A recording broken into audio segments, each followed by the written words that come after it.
you to our last Incubate Energy Lunch and Learn webcast of 2021.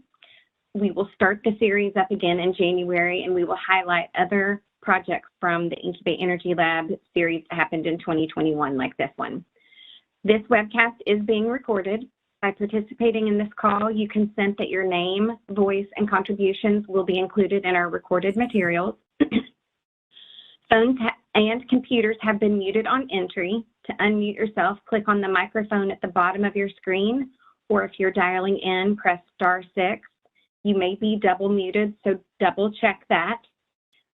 We would like to have a very interactive chat, so please go to the bottom right-hand side of your screen and click the chat button. Feel free to introduce yourself, ask questions, provide any comments, and please select share with everyone on the call unless you need it to be a private chat, and then you can pick who you would like to chat with. We will also have a poll during this webcast. You can find the poll by going to the bottom right-hand side of your screen as well, looking for those three little dots and select polling. We will leave this open for the whole meeting, and I will send out a reminder via chat during the webcast just to remind you to go in there, and if you haven't finished the poll, just to go ahead and do that. Dynamhex is a project from our 2021 cohort, and it has been one of the more unique projects that we've run in the course of our cohort. And it couldn't be more relevant as we deal with all of the climate crisis we are today. And I'm just going to pass it back over to Patrick. Thank you. Thank you so much to EPRI and to our partner team at Ameren. We worked with such a great group from Eli, Jacqueline, Ken, Mark, and Gwen. We wanted to say thank you specifically to them, as well as the Ameren large customer service reps, engineers, and everyone else who was so kind to us during the experience. We also want to thank the great team at EPRI, Shiva, Angie, Annie, Eric, and Ram. Thank you very much for all the support and during this program. My name is Patrick Hosty. I'm the COO of Dynamhex, and on this call is Dr. Sunny Sanwar, our CEO, Ann Davlin, Eric Schwartz, and Alec Calder, our Vice President of Business Development, who will be speaking a little bit later. Dynamhex is helping expedite actionable data and building level solutions by taking climate action plans to the next level.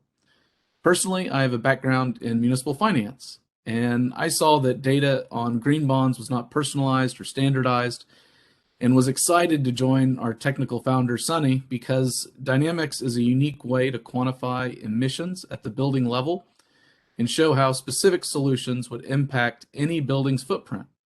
And we showed that with our project. Next slide, please. Great. So our project earlier this year, Dynamhex deployed our decarbonization as a service product with Ameren to simplify the complex integration of energy use and carbon footprint critical for decarbonization. The geospatial modules calculated the emissions for each asset and use built-in data analytics to deliver targeted, prescriptive roadmaps for utility customers to meet their decarbonization goals. Dynamhex energy and emissions reducing suggestions were personalized to each business or residence in Ameren's territory, as well as each recommendation then matched to Ameren's existing programs and products. So Ameren's customers were able to look at and take the next step in their decarbonization journey through automated data capabilities. Alex will talk about our data and our reporting process a little later, but Ameren isn't the only utility we're helping, but each utility is taking a leading role in engaging their stakeholders on achieving their decarbonization goals. What we've also found is that the lack of standardized data and understanding can significantly limit the meaningful engagement with stakeholders. The majority of businesses in the United States are small businesses and small communities who often don't have the necessary data expertise and capital to create and manage their decarbonization plans.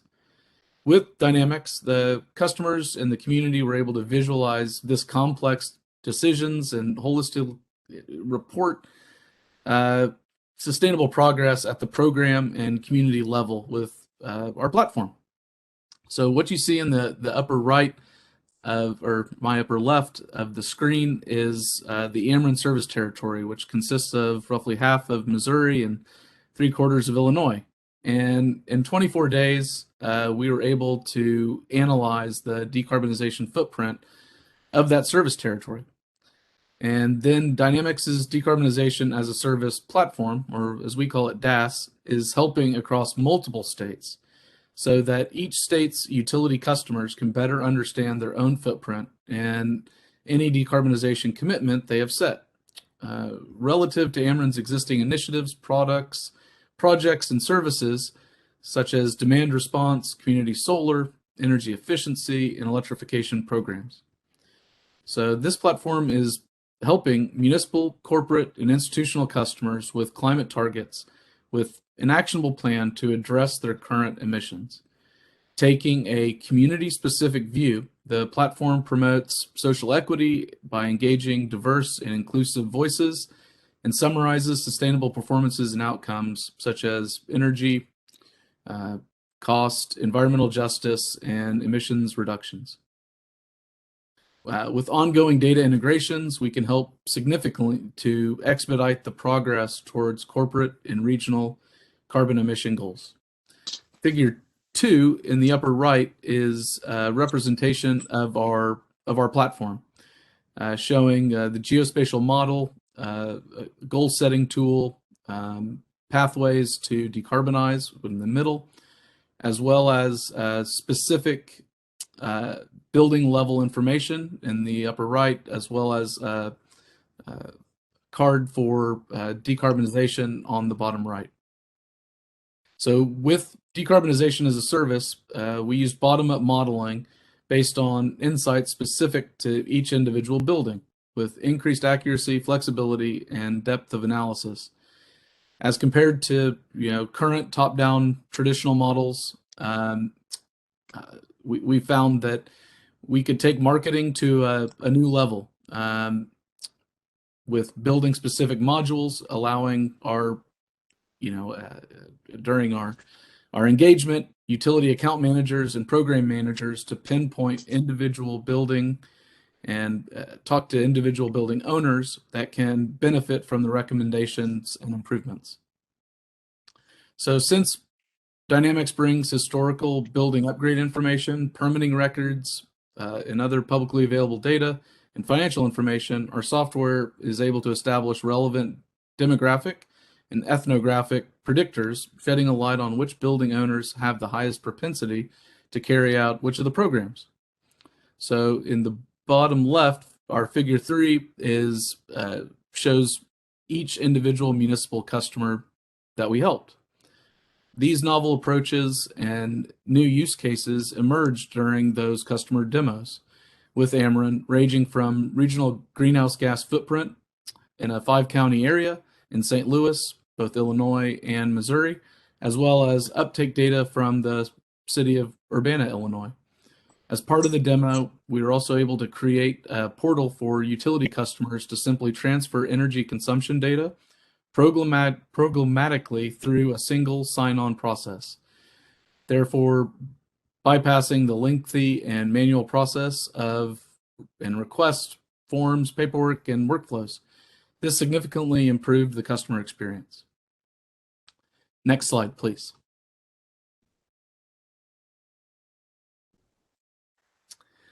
Since our project, a lot has happened towards climate that we should all be prepared for, like COP26, which is setting new standards and showing how important data is in helping utilities help their customers like cities. We saw this in our project. Now customers want data and have expectations of their utility. With that in mind, there's a poll in the chat on my screen. It is that way. And I would encourage all of our attendees to please answer the poll. I'll take a second and do it. Let's do that. Okay, so I just did mine. It hopefully doesn't take too long. and we can maybe see if we get answers. We've started getting some answers in right now. Oh, great. We'll see. Survey says.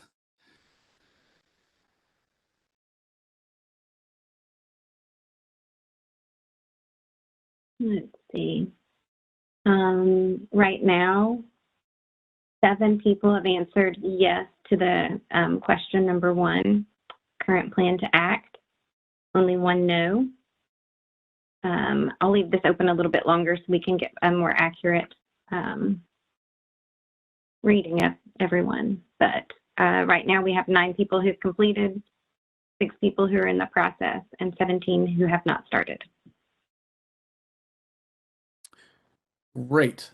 With COP26, there was, I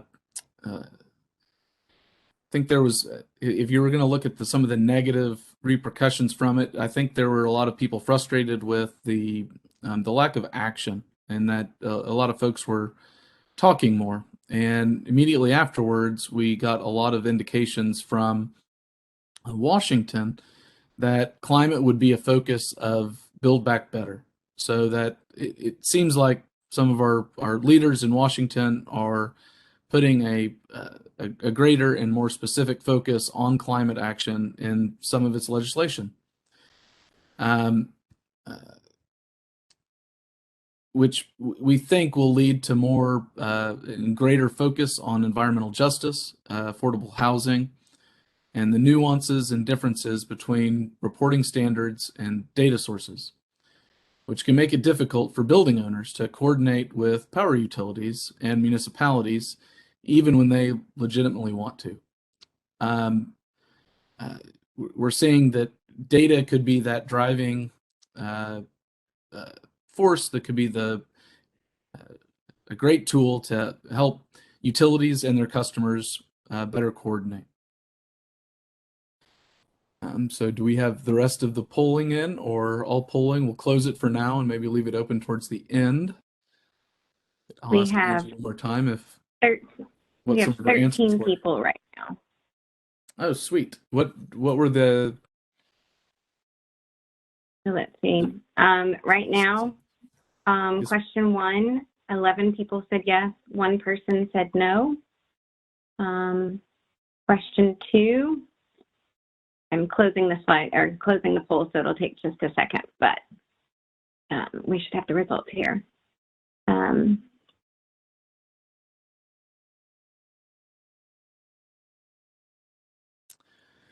This is, I think, what we would expect, and I'll ask you to move the slide forward. So what you see here is that the need for standardized data is probably more important than ever, like programs like Build Back Better. 68% of utility customers have a decarbonization target, and this accounts for roughly 65% of the total U.S. population. So governments at all levels will want help from their utility. And also on this call is Alex Calder, who's our Vice President of Business Development, who's also been helping our utility customers with this question. So Alex, I'll turn it over for you to move forward.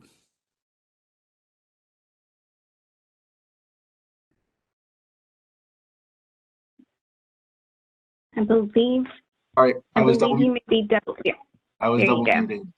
You warned us and everything, and I still blew it. Do you mind moving on to the next slide, please? All right, so Patrick, thanks a ton. Everybody, happy Tuesday. Hope you're having a great day. Really excited to have your attention today and really appreciate it. I'm going to walk through our product in the next few slides, but if you walk away from today with anything, I hope it's these 3 things. When we're working with you, we bring carbon reducing data to each and every single customer. The second thing is that we can ingest utility level data to improve our estimates for carbon footprints for every single customer. And then the third thing, and probably the most important, is that we can use those estimates to target particular customers with particular utility programs. So if you have rooftop solar, for example, that you have a rooftop solar program, for example, that's focused on the commercial sector, we can identify every commercial target within your territory. We can measure the impact of a rooftop solar program for that particular customer, and we can identify the top 100, 200, 300 customers for you and help push out some of those programs to those customers. So that is really Dynamhex in a nutshell. And over the next 2 slides, I'll talk a little bit about how we do that.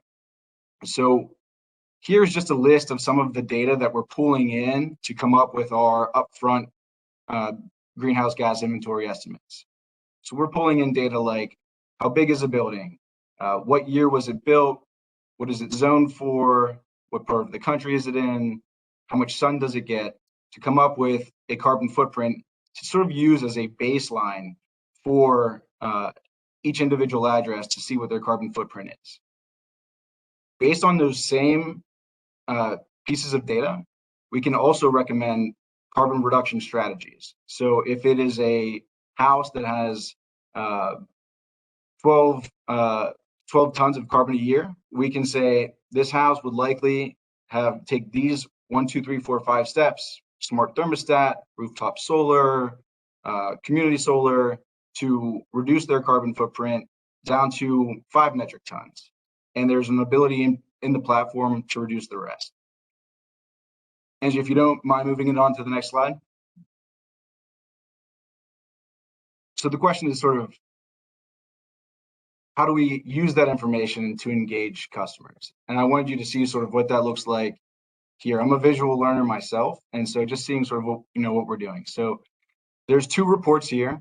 The lefternmost report, the leftmost report is a report that represents a population of buildings. So let's just say that you wanted an analysis of all of the commercial properties in a particular zip code in your territory.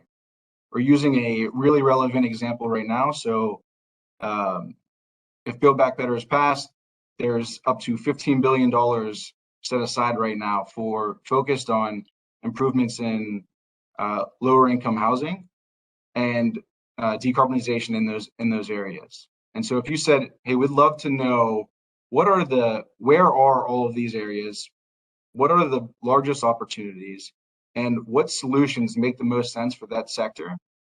We would be able to programmatically put out a report that sort of gives you a high level analysis and also drills down to each individual address if you'd like to target those customers with your particular programs.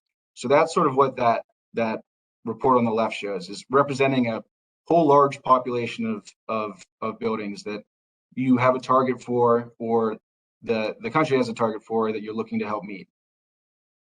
On the right, what you see is what we think is really helpful in engaging customers with, and that is an individual and address specific and unique carbon reduction strategy. So it's a little bit small here, but if you look at that tallest gray bar on the left, that is our estimated carbon footprint for that building. Again, based on how big it is, what year it was built, where it is in the country, and what it's zoned for. And we're using basically whatever it's zoned for.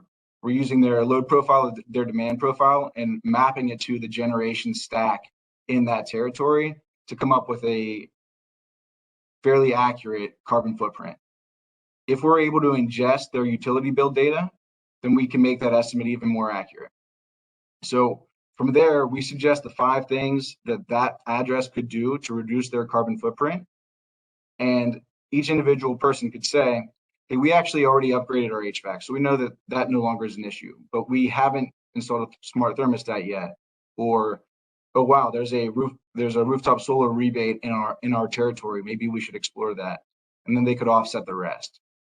And what I want you to focus on here, if you don't mind, is in the bottom third of this report is actually, so we've identified carbon mitigation strategies, but at the bottom, what we're trying to do is connect each individual address to that carbon reduction strategy. So if your utility has a rooftop solar program, here we can measure the impact of installing rooftop solar on that house or on that commercial building, And then there's a click through to your site where they can reach the appropriate resources to go. Sort of, it's a qualified lead gen situation where they can now click through, submit to you, and you can reach out.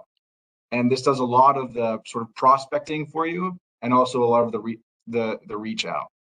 And we're able to work with you through all of your different programs. Some of them might not even be energy intensive, and list them all here so that all of the customers can get them in one place. That's simple and easy and digestible to anybody who's carbon conscious or even curious about the topic. So our goal really is to make sustainability or carbon reduction easy, and we're doing in this very simple one-page form to reach out to every customer. So I'm hoping that that sort of resonates with some of you, and that you're thinking about some of the programs that you already have implemented, or also programs that you're considering. So maybe you have a list of 1, 2, 3, 4, 5 programs. We can actually help you refine the results and prospect those programs before you launch them. So we could say, hey, the best bang for your buck is installation services, because this is the size of that opportunity in this particular zip code.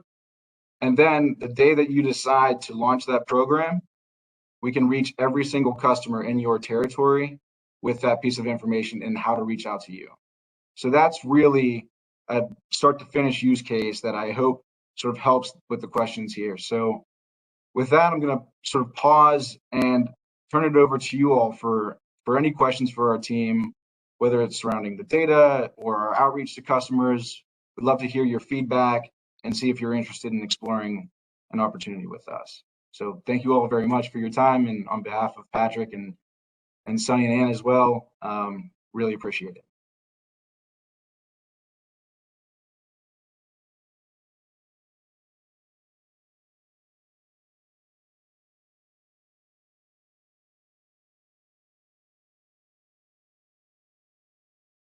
I'm not seeing any questions here in the chat. Feel free to unmute yourself, ask any questions.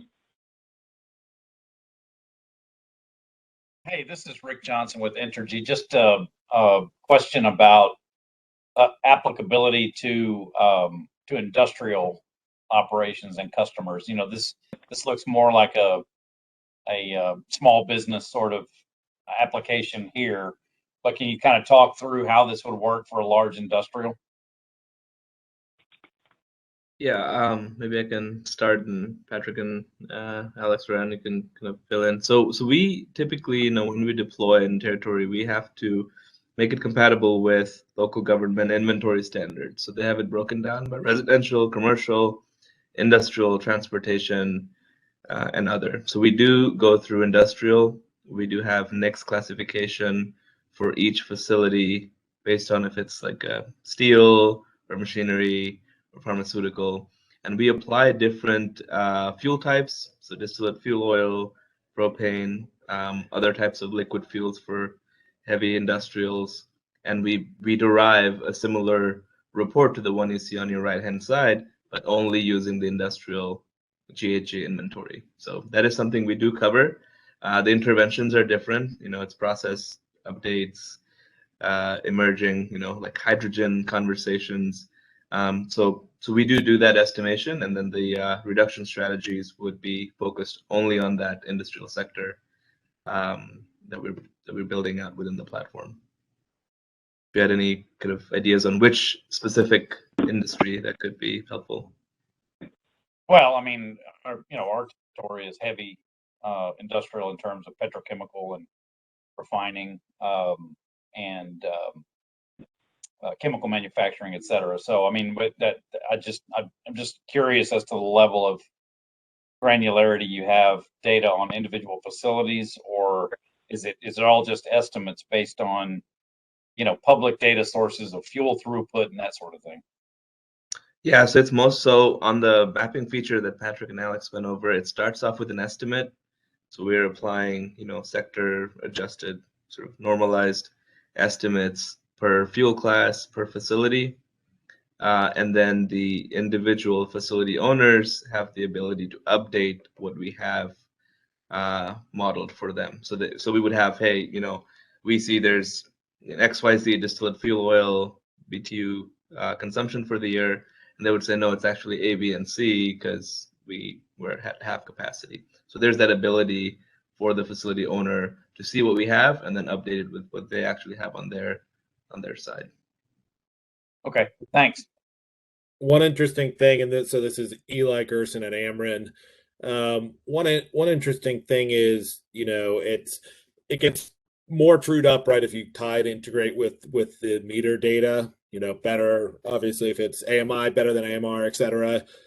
But another interesting thing to your question, and I'm not sure if you meant it this way, but is, there's certainly, if you want to have the industrial customer themselves sign up programmatically or use this tool, is certainly interesting. But another really nice element is if you're looking at a higher up level, if you're looking at as a customer being a city, a county, a regional body or group, a operating company, utility, state, whatever it might be, the fact that the platform has it split out by the different sectors, it's really helpful too. So when we were having discussions with the city of St. Louis and St. Louis County in particular for this, at least what I recall, having it broken down that way was important. That's how they do their reporting and how they're looking for impact as well. So even if they're not necessarily signing up as customers themselves, as an iteration of how you might,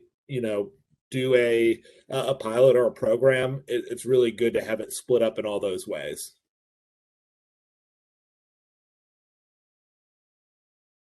And I Rick, did get I a may also question. ask. Well, Rick, I'd like to expand on your question just a little bit more and just understand if there are specific programs that y'all have for those industrial customers, or would be curious how your utility looks at deploying some of the programs for its industrial customers, because I think that's what was really beneficial with our program is we could ingest a lot of those programs to talk to industrial customers. So Right. No, we do have some. It depends on the operating company, but we do have some programs specifically targeted to large industrials. And our primary method of engagement right now is just direct one-on-one customer engagement. And so, yeah, I mean, it's this is interesting concept. So I appreciate the information. It's helpful.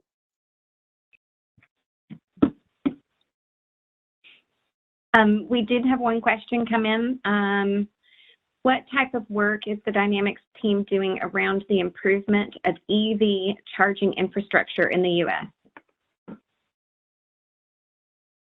Yeah, and I'll go ahead and get started on this, and others could follow. So again, since we start with regional and locational emissions profiles, typically we, on the transportation side, we show a couple of things: the current penetration of EVs by zip code for any locality, the impact of transitioning from a motor gasoline or diesel passenger or heavy duty vehicle to electric, what that would do in terms of the emissions profile for a fleet owner or even for an individual passenger at the asset level, and then aggregate that up to the municipality, city, or county.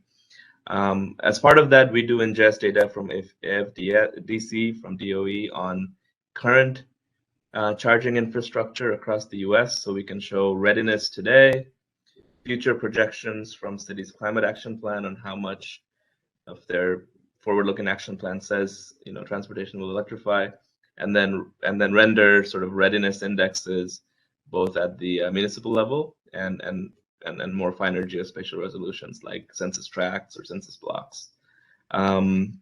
Within the platform itself, we are able to help our enterprise customers upload their fleet data. We can showcase things like, hey, what would happen if heavy duty ran on CNG versus diesel? What would happen if sedans were electrified? So we do certain enterprise level transportation planning, but at the regional level, much of what we showed here today, we would do EV readiness from the standpoint of regional electrification goals.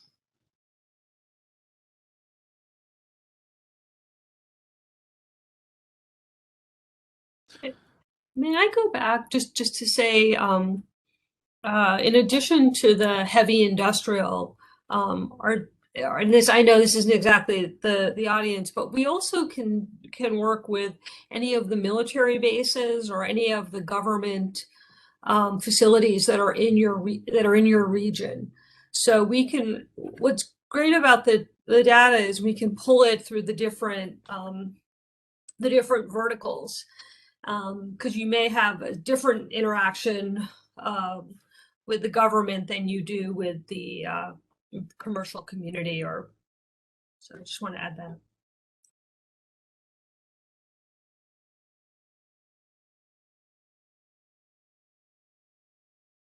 That was a good point, Ann. Thank you. During the project, what was great was we did have that diversity of client mix. So being able to look at both what commercial enterprise that may be headquartered in the utility region but have locations everywhere, how they may be working with the local utility in their, where their headquarters are, but have to deal with or communicate with the large customer service reps and all the other places that they're dealing with. So having that coordinated communication was really fascinating to see from the voice of that customer, which was wonderful. And I'll maybe flip it over to Eli to see like what other kind of customer feedback that they got, because I think from what he shared with us, it was really positive and really helpful to hear.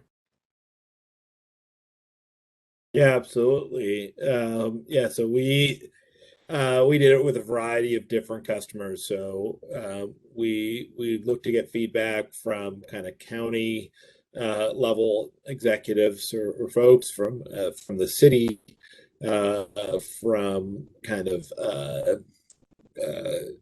emissions groups or environmental groups, specific large customers as well, and then universities. So at kind of different levels of feedback for the different group. A lot of it comes down to, if you're connecting with the people who directly manage the energy and are looking for specific tools, there's a lot of geeking out over all the inputs and how all the mechanisms and nuts and bolts work within the platform.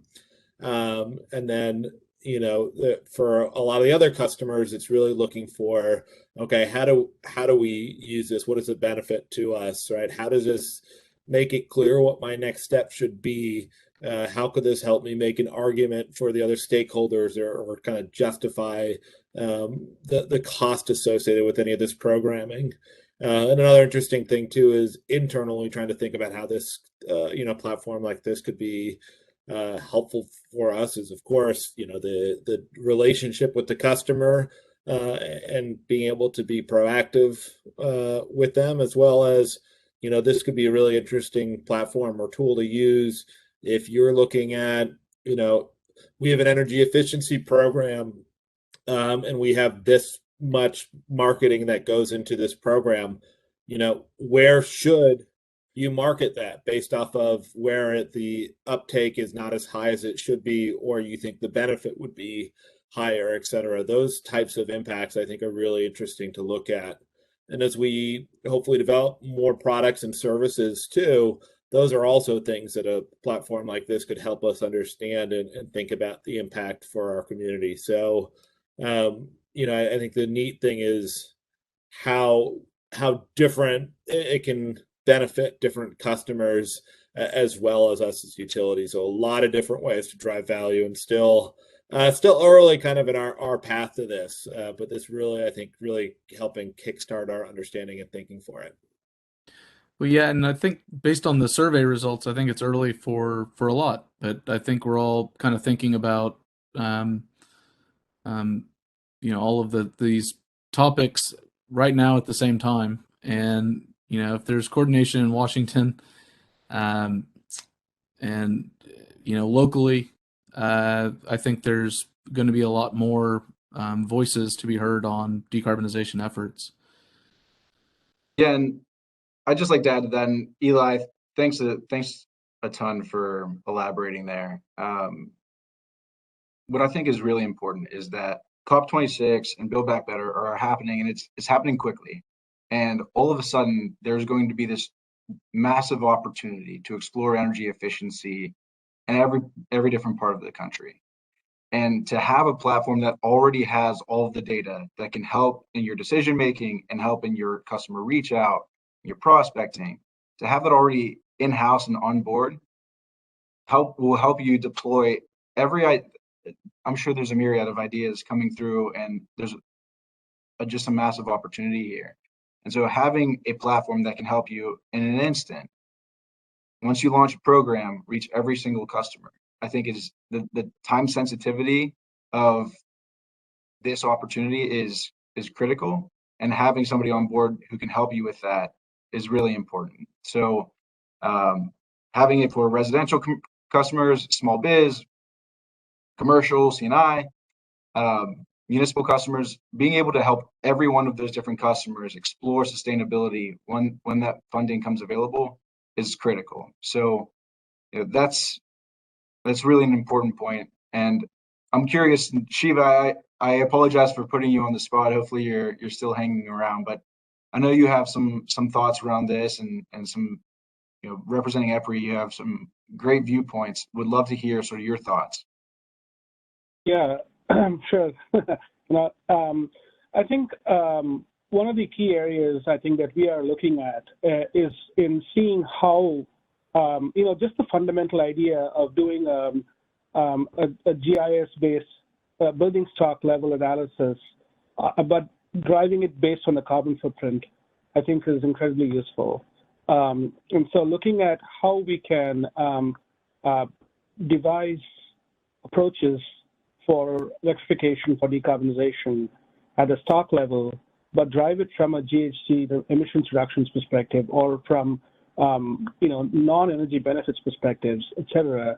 I think the multifaceted analysis that is enabled by the tool, I think, is just really interesting for us to be able to explore for future opportunities, especially when we are, most of the questions that we get from our member utilities is not just centered on specific technologies, but application of a collection of technologies and how they work within the, within the environment, within the built environment, or in new construction, depending on what the research questions are.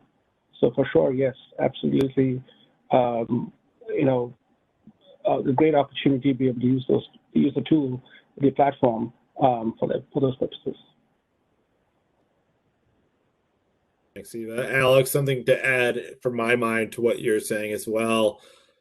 At Ameren, at least, we're still trying to wrap our heads around, all of the funding that's going to become available, and right, how do you get it? How do you work with customers, et cetera, around those goals? One of the nice things about a platform like this is it builds in those kind of a community of support around that goal together. And I think that's something, still remains to be seen for some of this current legislation for us, but in general, the more cohesive you can put together a group and being able to track and measure and get that alignment, I think you put yourself in a better position to, one, just get a coalition together to actually put together proposals meaningfully, but then also compared to other opportunities, I think it always looks better when you can show multiple stakeholders on the same page for it. So hopefully platforms like this are going to help realize those benefits faster, more fairly, and in a way designed to get impact fast. And yeah, so kind of just hitting home the point, that's why the standard approach to how traditional stakeholders look at their emissions and costs are very important. Being able to be backward compatible with some of the corporate accounting standards for C&I customers, being compatible with the municipal government, local government standards, which differ a lot of times. And since people can't explicitly know where they differ, it's really, heavy transaction cost in trying to get the proposals to make sense to someone, in the city, which might differ to someone like a facilities manager within the corporation. And the platform's doing this underlying piece at scale. So regardless of where the locations are or what the market structure is for energy or power, we're able to answer those questions and streamline the basic necessary assumptions needed to even understand what these proposals mean, right? Like, so we're going through a lot of use cases like that all across the U.S. And as carbon accounting standards morph and change, and I know SEC is looking at climate disclosures themselves, we're able to add in software libraries to the platform. So it's kind of, it's updating to the newest best in class on carbon accounting at the asset level and physical monitoring of emissions locationally. What is the concentration of emissions on top of St. Louis? That's a number. Well, does it really come from power gen? Is it oil and gas? Is it transportation? Like being able to sectorally classify and true up. I think that's the future of decarbonization. That's the future of, location-based sustainability.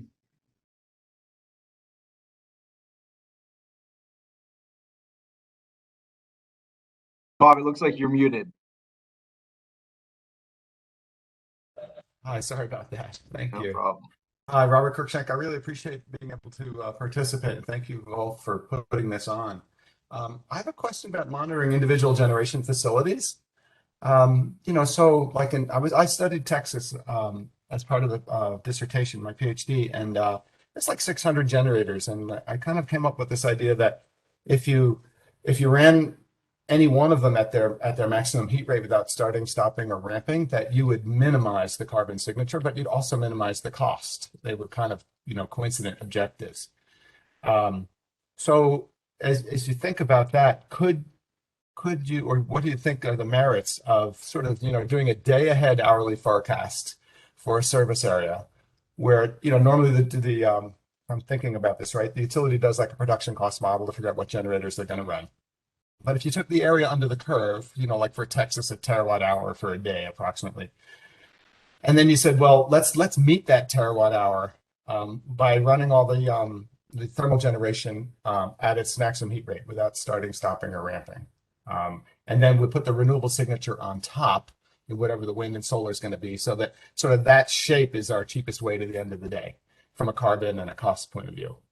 And then you monitor how well, like you share that with devices, whether they're smart hot water heaters or air conditioners or electric vehicle chargers or battery walls, like everything can get the same shape without having to sign up or opt in. If it's on an interval rate or on a dynamic rate, if it shapes its load, it's going to save money. And then could we calculate the carbon savings as the devices participate? It's kind of a lot to throw into the conversation, but if anybody wants to further that conversation, I'd love to do it.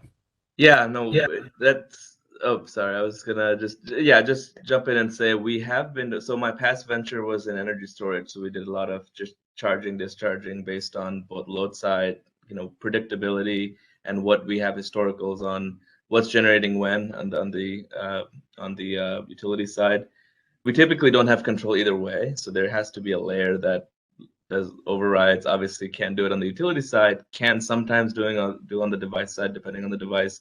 I think that's a future. I think right now there are such severe silos on both load, on supply and demand, that doing it round trip would be doable maybe in a lab, but I think there's severe roadblocks in doing it at scale. And there have been a lot of emerging, Energy Web Foundation, there's like blockchain based kind of incentive structures of controlling devices.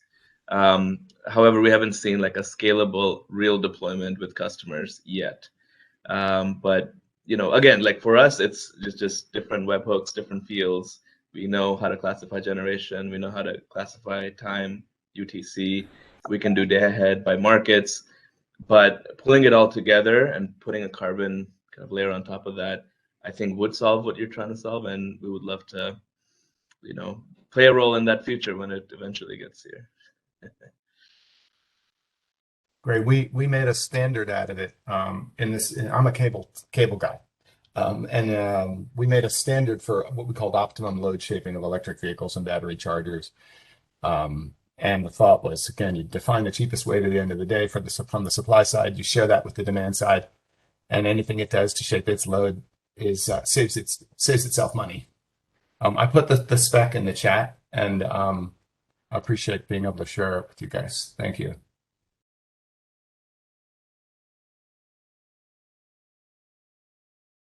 That's great insights. I'd love to hear what Shiva may have to say about that as well, from EPRI's point of view, because I think that data integration was at least really fascinating in some of our earliest conversations at how different standards and ways of looking at things could be restructured to how we present the data.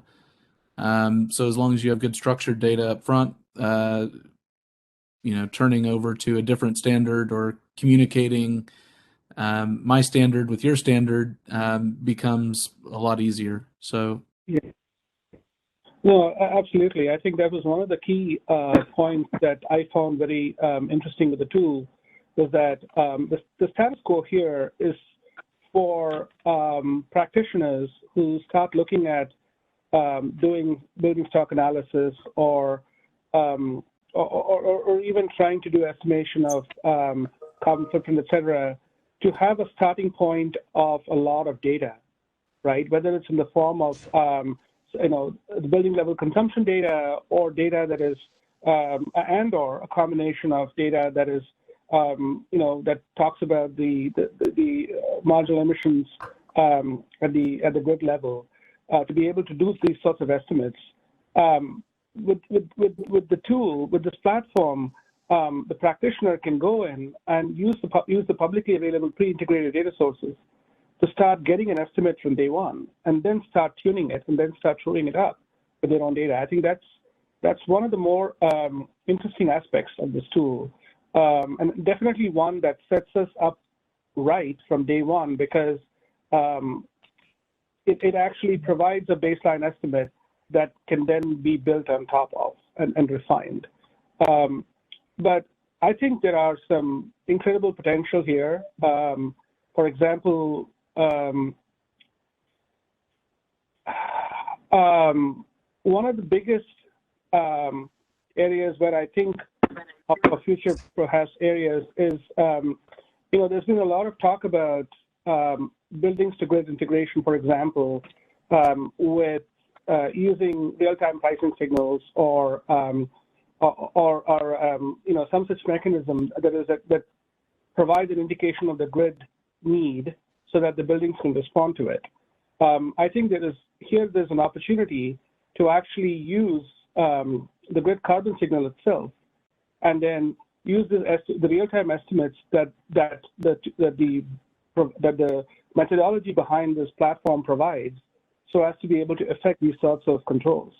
So there is definitely a lot of opportunity here, at least from my perspective, in terms of how the fundamental building blocks of this platform, as well as the application of this platform, can also kind of evolve further.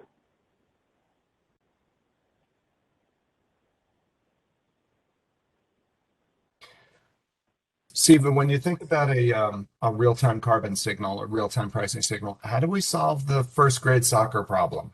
Where like everybody's trying to swim to that time, but that's no longer the signal, that's no longer the price or the carbon anymore, because everybody just swarmed there. Right. No, that's always a challenge. You're right. I think we can start off with doing something like a day ahead or a few hours ahead type of approach. And then try to get as close to real time as possible. But you are right. Real time is within force. Yeah. That's the problem I was running into. My model was, it was like a binary decision for a thermostat or a water heater or a battery to charge or not charge. And in the presence of an analog price signal, even day ahead, hourly, it would just wait for the cheapest possible times. And then, but turns out everything waited for the cheapest possible times. Right. And there, so, Yeah. that's why I call it the first grade soccer problem. I didn't see how to get around that. And then I've heard about solutions like, well, just only tell a quarter of the devices. Right. But then you don't have everything working for you. Yeah. No, you've hit upon the right problem there, and not to geek out more about it, but I think perhaps using real-time or sort of day-ahead marginal carbon emissions is perhaps better, only from the sense that there is a sharper differential between periods of low and high carbon content on the grid, much more than real-time pricing, which tends to be, a much lower price differential. When we have done studies on buildings controls based on retail time of use rates, we have always found that the sharper the difference between the peak rates and off-peak rates, the better the customer acceptance and the customer willingness to manage their own energy use. So there is, but nevertheless, I think from the decarbonization as a service platform perspective, Dynamhex is headed sort of in the right direction in terms of being able to sort of bring in all these notions together and then center it based on decarbonization and carbon content. Yeah, thanks, Shiva, so much for the explanation and a little bit of an endorsement there. We only have a couple of minutes left, and so I wanted to sort of leave with a parting thought, which is that for any of the utilities that are on the call today, we'd love for you to think through a particular problem that you have that we could help you solve and address, just to give you a feel for what working with us is like.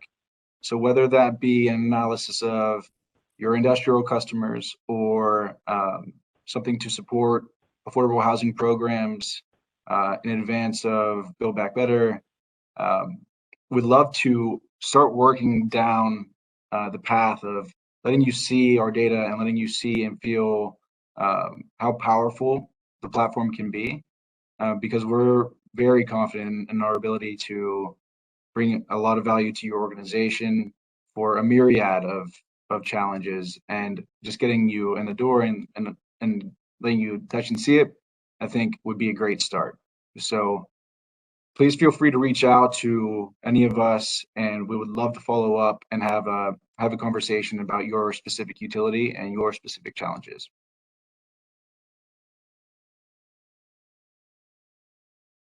I believe we do have one more question. Oh, Caleb? Hey, good afternoon. Caleb Knight with the Knoxville Chamber, Knoxville, Tennessee.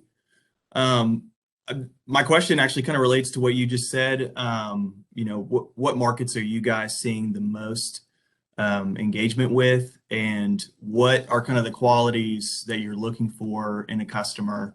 Is it power providers, LPCs? What's kind of y'all specific market you're looking for? Yeah, so as I mentioned, we have data that supports residential, commercial, small biz, industrial, and municipal. Where we've started and where we've focused thus far has been with utilities and with local governments. So we have a handful of cities.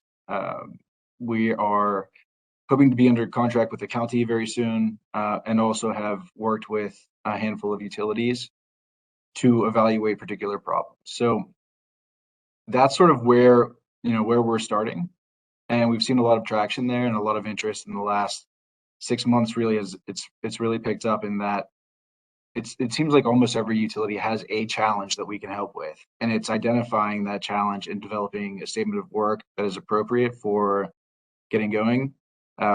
That's where that's sort of where it starts. But we're helping gas companies that are looking for, they have a bunch of lines that they've recently acquired, and they're curious which of their customers are still using or which zip codes are still fueled, the heating is still fueled by propane, so that they can convert those customers to natural gas. That's a carbon reduction strategy.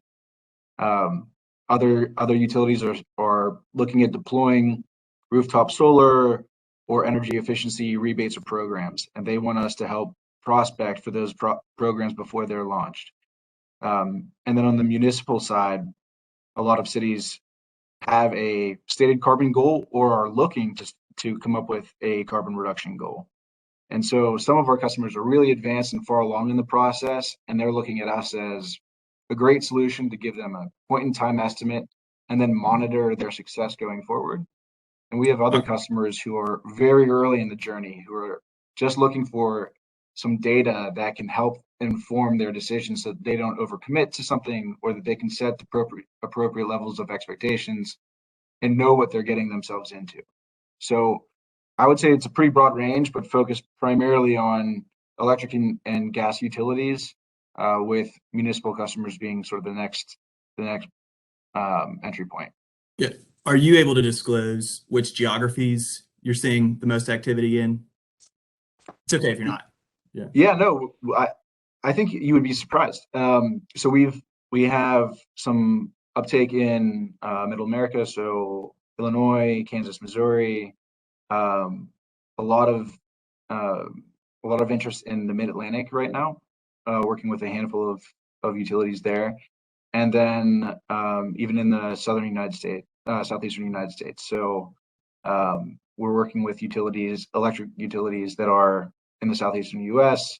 Who are evaluating. So rooftop solar obviously makes a lot of sense in these sunny states, and so it's really been every different part of the country at this point has reached out in some form or fashion, and we're working towards contracts with all of those customers.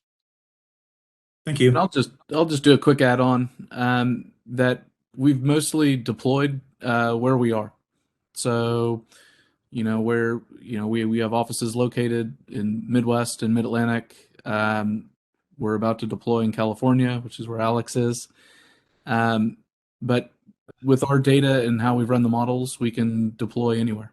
So we've got every building. So that's one of the benefits of what we're bringing to table is the ability to deploy quickly.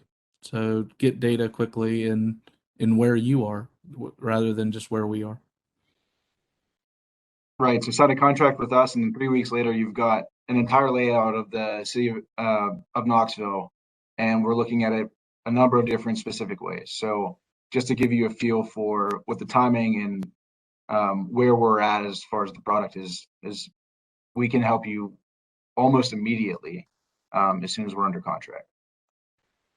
Yeah, no, I mean, it would be out of my hands, but definitely interested to kind of see some use cases of how you guys have been able to improve other markets, other municipalities that we compete with, and how you've helped them become more competitive. I can message one of y'all my email, but that's information that's pretty relevant to some of the things we're doing here. Great, thanks, Caleb. Appreciate it. Yeah, and feel free to message Alex if you put your information just in the chat for everyone else. To feel free to reach out to Alex. We'd be happy to communicate. Some of those use cases and other ways that we've been helpful. It looks like we're about at time. I'd like to save any parting thoughts to our partners at Ameren or EPRI. Again, we are super thankful to have been able to sponsor this, and we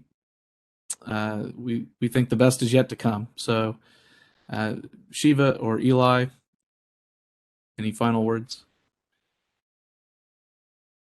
Well, just, we really enjoyed the pilot that we did. Still talking about what comes next, and this is a really important and growing space.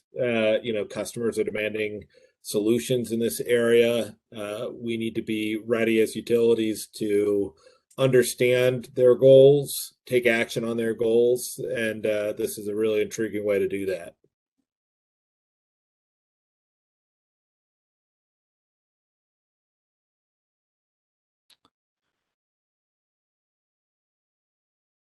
I think you're muted again, Alex. Yeah. There we go. All right. Thank you all so much again for your time. We really appreciate it. And hope to be in touch with some of you very soon. So thanks again, and have an awesome day.